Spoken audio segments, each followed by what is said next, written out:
Welcome everybody, we're here for Building Hope for the Future 2020. Can you believe it's our third year? Isn't it incredible? We've been doing this every month. Well, we took some summer months off, but for most months throughout 18, 19, and now we're starting our third year. So what an honor it is. So many of our sponsors are here, so many of you are all here, and we try to learn about a new organization. And as I say to everybody, every time we're here, there isn't one hope for the future that I haven't learned something from and taken away something so that you can share the information. So I want to give you just a brief history, not to make this about me, but I had a scare back in September. So I left my mother's 90th birthday party, many of which you were in attendance, and I ended up with a kidney stone. Well, the kidney stone was my minor issue, and it was over by time and before I left the hospital. But what they discovered that night was that I had an ovarian mass. And it was a very large mass, but I'm here to thank God that it was not cancer. And I had it removed, everything is moving forward, and I have to tell you why we're here tonight. So there was a recovery period of time when I had to go back to the gynecological oncologist's office, and at that time, the power was out. And it happened to be that in obviously the room where they give the injections and the IVs for people going through chemotherapy, that room was governed by a generator. So the only place in the whole building that had a bathroom was in that room.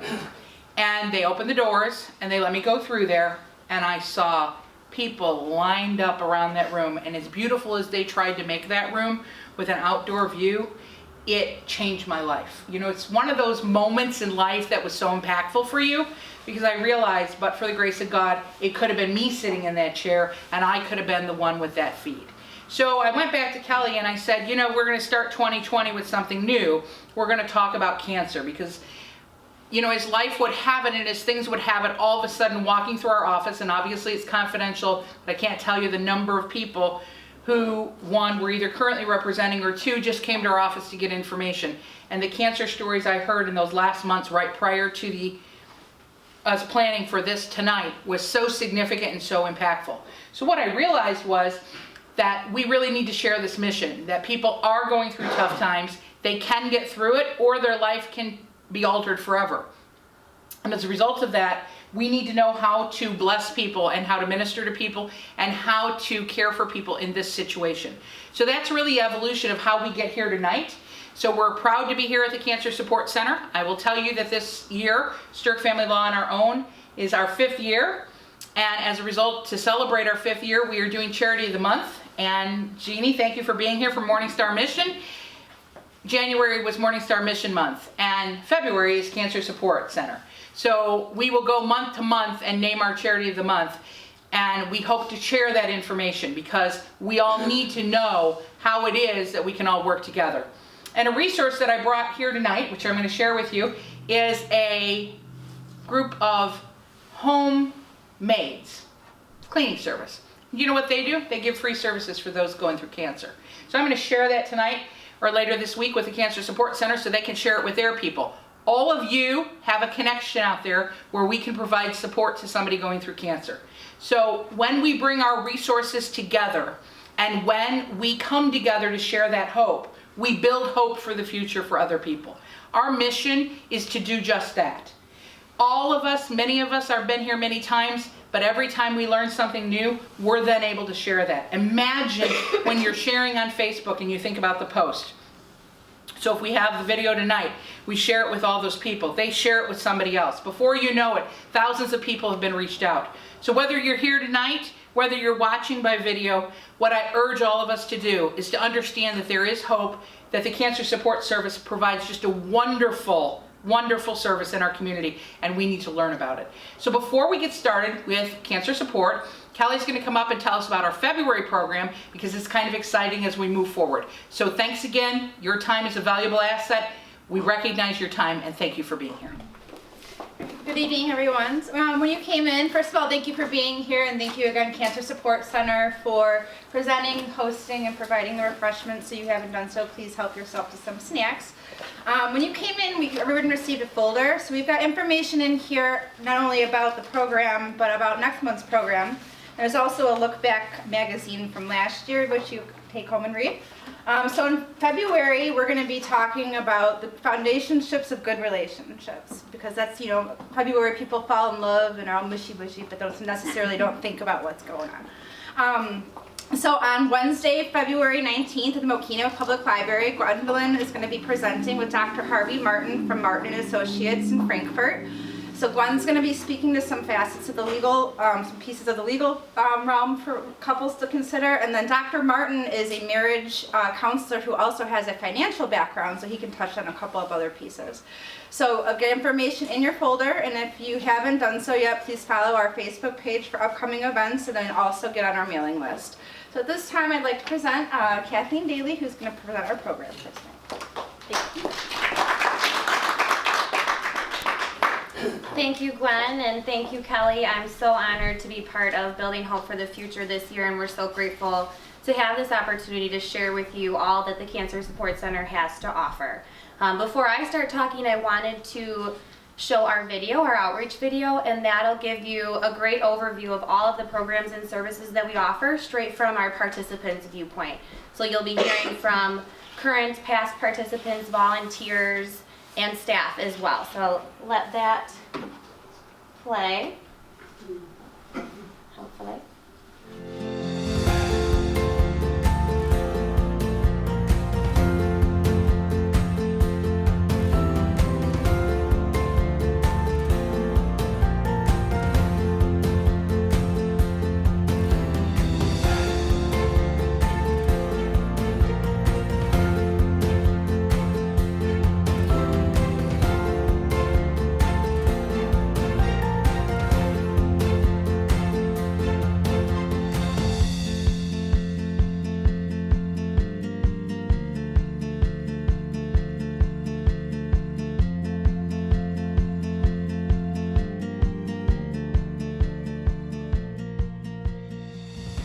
When someone receives a cancer diagnosis, life as they know it changes.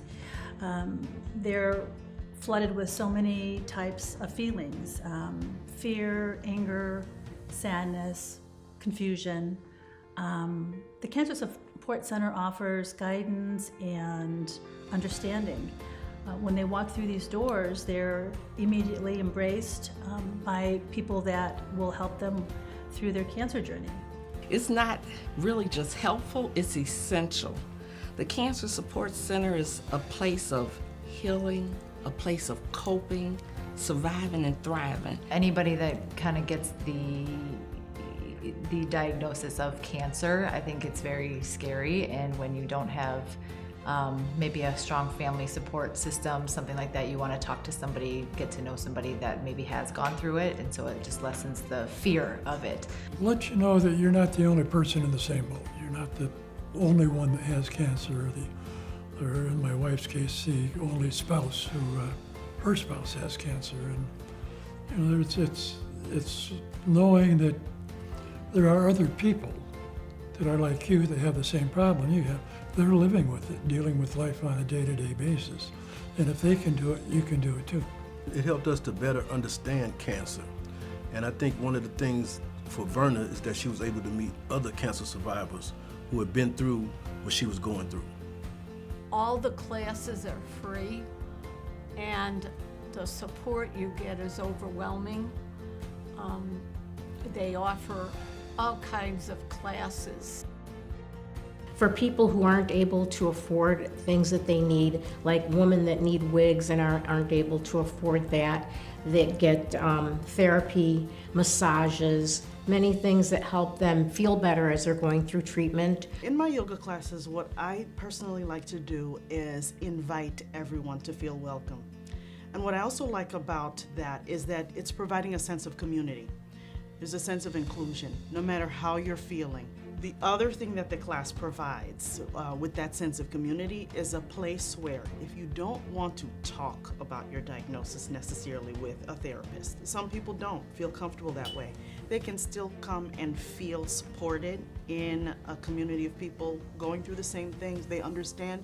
So there's this communication without words, and there's this support without words as well. Wow. Yeah. There are so many programs, so many great programs, and I tell you, over the years, I've used a lot of them. I remember the very first day that we walked in here and we took advantage of the wig boutique. The care, the support, the guidance that's given to you, just something like that, I was terrified, and also embarrassed. But here, I felt so safe, so cared for, nurtured, helped along, and just felt really secure. I started utilizing their services when I lost my dad to stage 4 cancer and COPD and emphysema. I benefited from their services by having fun with other kids, doing the camps, and coming once a month for therapy sessions. I come to classes mostly. A lot. I come to the yoga class every week, and I do the Tibetan bowls class a couple of times a month. And what I found is the friendships that I'm forming with other people here. And it's the people that the staff is wonderful. They're very, very supportive people. And all the people that I've met in my classes are just great. I mean, some of them are going through cancer themselves. Some of them are in remission. Some have, partners that they're living with. But it's such a supportive and welcoming environment. Just even in going to different support groups and meeting different women who have gone through things, asking questions, they're all on the same page. We, going through either questions of like, are you going through treatment or surgery, and just kind of like coming together like that. It's a very strong support system.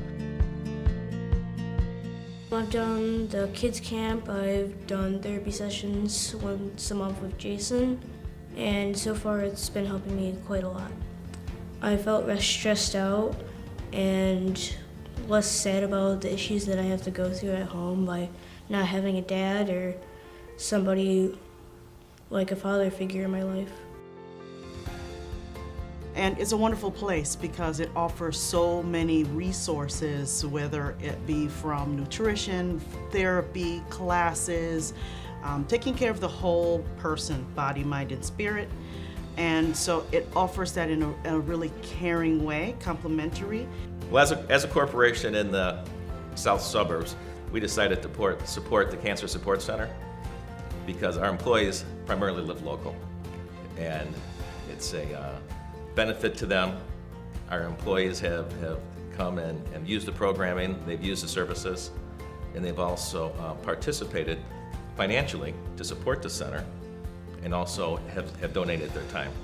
A fellow named Tom Essick approached me, who had a friend, Jenny Fallick's husband was his friend, and they had a little outing over at Silver Lakes and wanted to know whether I'd get involved a little bit. Just kind of a social evening, and that was the beginning. We raised a few $1,000s back then, and that's really come a long way since then. Personally, I've had a number of friends in the past few years have passed because of this disease. And to continue the involvement here became even more personal when I myself had prostate cancer. And then a few years later, I had another little bout of melanoma. So I'm a survivor twice over. And so I'm kind of thankful and blessed in that regard. And as a result, I am honored to be involved here. The benefits are overwhelming, that they can give you all the support you need, because doctors can diagnose, but they really can't help you through it and give you the emotional support you need. As long as this disease has been around, the understanding of it is still I think it's in its beginning stages. As far as the regard to how it affects people. A lot of people are dealing with the disease itself and all the treatments and the intensities of the therapy, but what it does to families and relationships is what the Cancer Support Center is all about. And not many medical professions deal with that part of the deal. My name is Jim Wallace. I'm a medical oncologist, and in truth, I think if you're sitting in front of me and you're facing a cancer diagnosis, we make an automatic referral to the Cancer Support Center. I'm not naive to think that I think we provide excellent care in terms of chemotherapy, immunotherapy, radiation, but in terms of the total person that we want to care for, there are things that we miss as cancer providers, and this is probably the most central part in the community to support our patients in terms of what they need. Many of our patients are asking what they can do to influence their own personal care. How can I either better get through treatment or in fact face what is an advanced cancer diagnosis with how to live the best way possible. And so this center has, in a free way, through donations, been able to help patients with supportive care. It means everything to me. I do have a good support system with family and friends, but they aren't going through it exactly. They don't have to go through every step. They're just concerned about me, and coming here, everybody is going through something, and you know that you're not alone. You need other help and support and resources, and that's where the Cancer Support Center comes into play. Some people have large families, some people have small families, but whether your family is big or small, what really counts is being surrounded by people who understand what you're going through, who recognize, appreciate, understand the journey, and can help you through the journey. I noticed that people walk into the center afraid and apprehensive. They're not sure what to expect. Sometimes they're not even sure why they're here or how the center can actually help them. But as they begin to test the waters by trying out different programs that we offer, or by talking to other participants, they begin to feel hopeful. They begin to understand that the word cancer doesn't have to define them. They become empowered.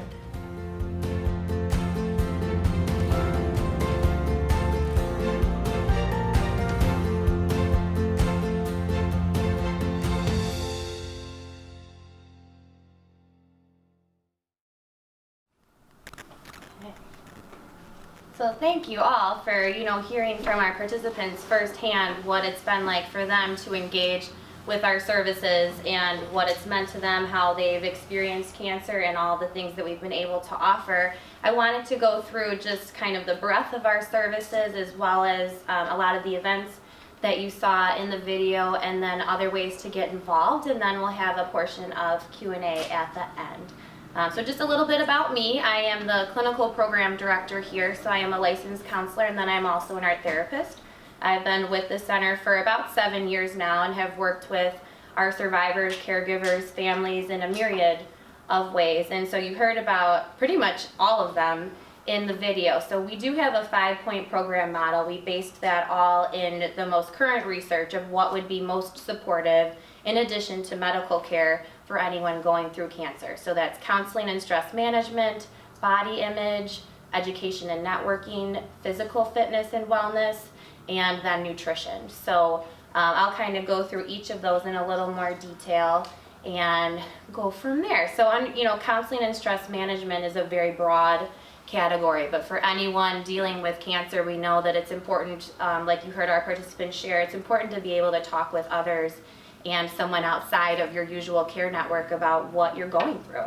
So we offer individual counseling, so for the individual either with cancer, any of their caregivers, and bereavement. So that includes all ages, just anyone who's been impacted by cancer in any way, which unfortunately, in 2020, you're hard pressed to find anyone who hasn't been impacted by cancer in some way or another.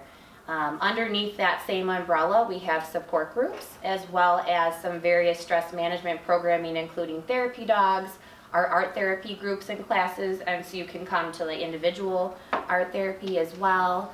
And then some other more, call them nice brain breaks, like we have a knit and crochet circle, so a group of women who get together every week and use that time to just connect socially. There's a group that started as a bereavement group, and they now play mahjong every week. Mm-hmm. So there's a lot of different ways that we've invited individuals into the center and to continue to be supportive of one another throughout any part of their cancer journey. You heard it a few times in the video, but I just wanted to reiterate the fact that everything we offer is entirely free of charge.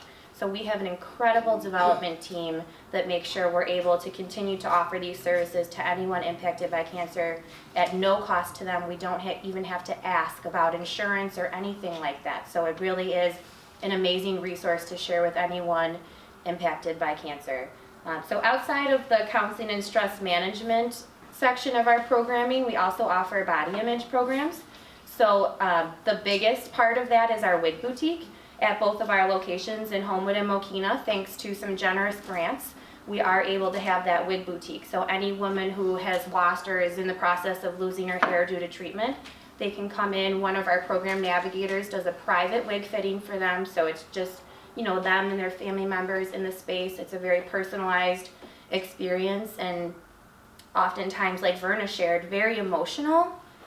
Though I can't tell you how many times women come in and they're laughing by the time they're leaving. So they're really able to reconnect with that part of themselves through something like a personal wig fitting. And it really, most women would say they feel silly having to care so much about something so superficial when they're going through cancer, but it has been time and time again named one of the most traumatic side effects that they are dealing with in terms of their cancer treatment. So it's definitely a very big part of what we offer and what we do.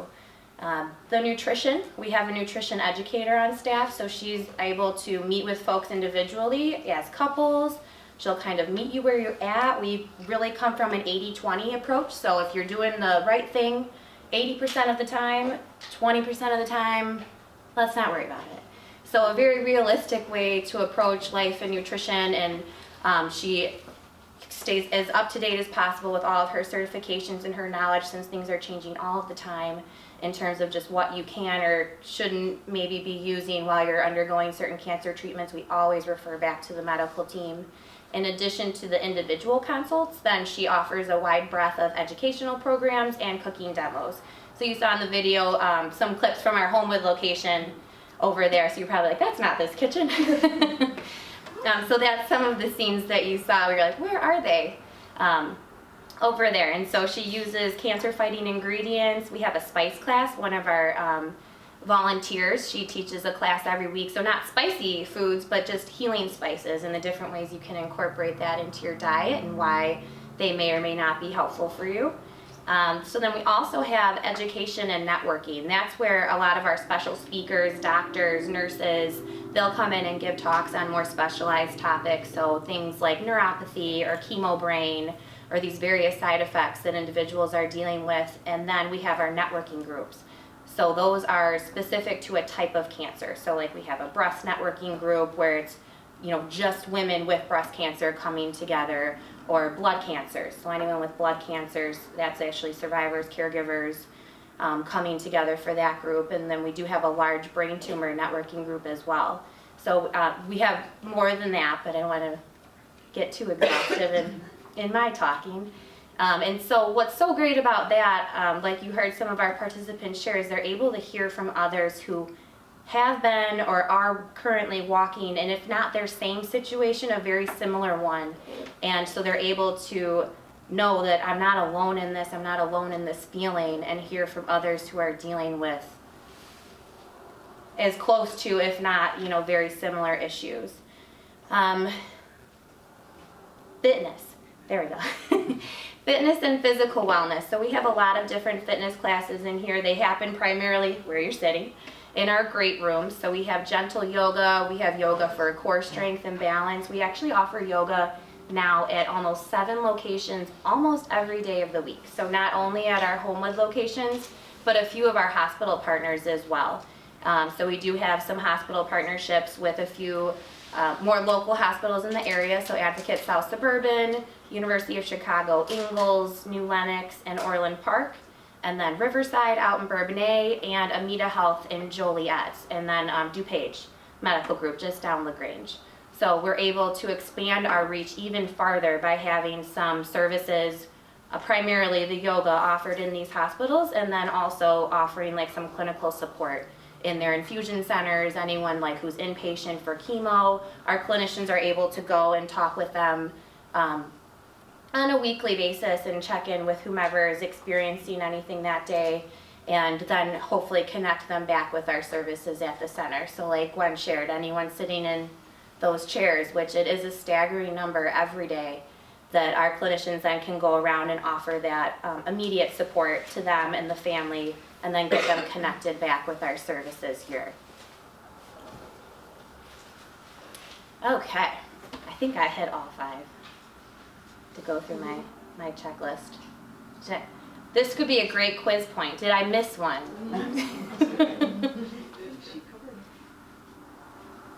What about counseling? Can you address that? Yes, Support absolutely. providers. Yes, so we offer counseling to anyone impacted by cancer, whether that be the individual with cancer themselves, any caregivers, bereavement.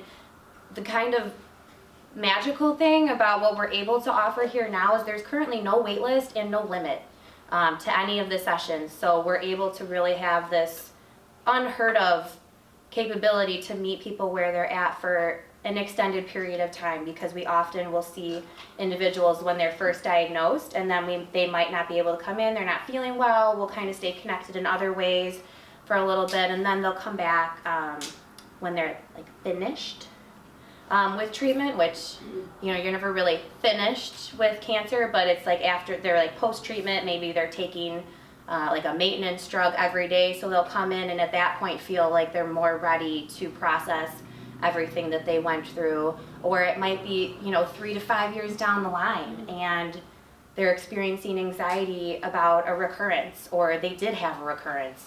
So we're able to keep our services open to anyone for as long as and whenever they need us. And that counseling extends to, like I said, adults and children across the board. So that's in terms of whether you're dealing with the diagnosis of a loved one, or bereavement.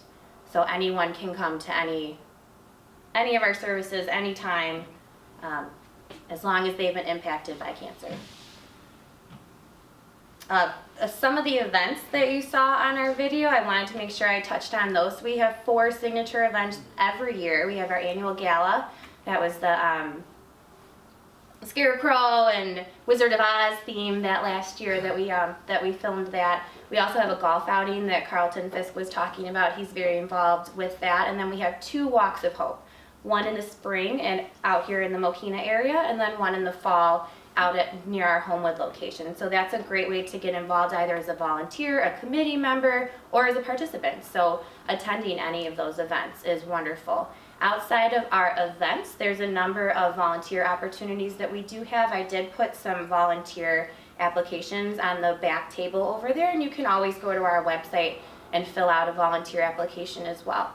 We have volunteers that do outreach at health fairs, hospitals, you name it, they're there. Libraries, Walgreens sometimes, anywhere that we can get a table and have somebody who's able to share and spread the word about who we are and what we do.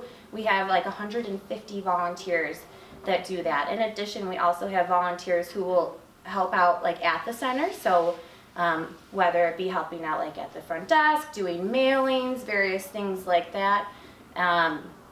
It's another great way. We have a couple community boards too. So we have a Mokina community board, a Homewood community board, a junior board, and then our women's board. Something that is really unique about our women's board is they totally run our consignment shop in Homewood called the Village Door. So we have a shop out there, they run it, there is no paid staff person that is running that store, so it's completely volunteer driven, and you're able to donate items either just outright or consign it and then get a portion back yourself once it sells. So that's another avenue to get involved too.